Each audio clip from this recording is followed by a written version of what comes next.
Les dernières élections fédérales ont marqué un tournant dans les relations entre les Premières Nations et Ottawa. Le jour du scrutin, les Autochtones ont été plus nombreux que jamais à se présenter dans l'isoloir et plus d'une cinquantaine se sont présentés comme candidats.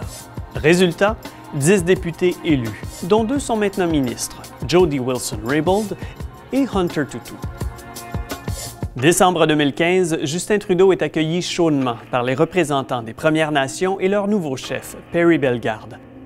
Le moment est venu de réinventer notre relation de nation à nation avec les peuples autochtones, dit le premier ministre sous les applaudissements.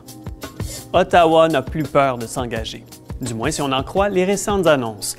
Il y aura enfin une commission d'enquête sur les femmes autochtones disparues ou assassinées. Et on appliquera chacune des 94 recommandations de la Commission de vérité et réconciliation sur les pensionnats autochtones. Ce n'est pas la première fois qu'on fait de belles promesses aux Premières Nations. La commission Erasmus-Dussault avait déposé en 1996 un rapport contenant pas moins de 400 recommandations qui n'ont jamais eu de suite. Si les Autochtones représentent moins de 5 % de la population, ils sont encore surreprésentés à bien des égards. Un détenu canadien sur 4 est autochtone. Dans les prairies, c'est 1 sur 2.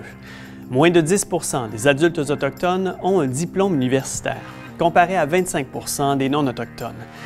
Et c'est pas mieux en santé. Les Premières Nations sont beaucoup plus susceptibles de contracter le VIH et la tuberculose, par exemple. 140 ans après l'entrée en vigueur de la loi sur les Indiens, le temps est venu d'ériger de nouvelles fondations. Le gouvernement et les représentants des Premières Nations semblent enfin s'entendre là-dessus. La question, c'est de savoir si la population canadienne est elle aussi prête à s'engager.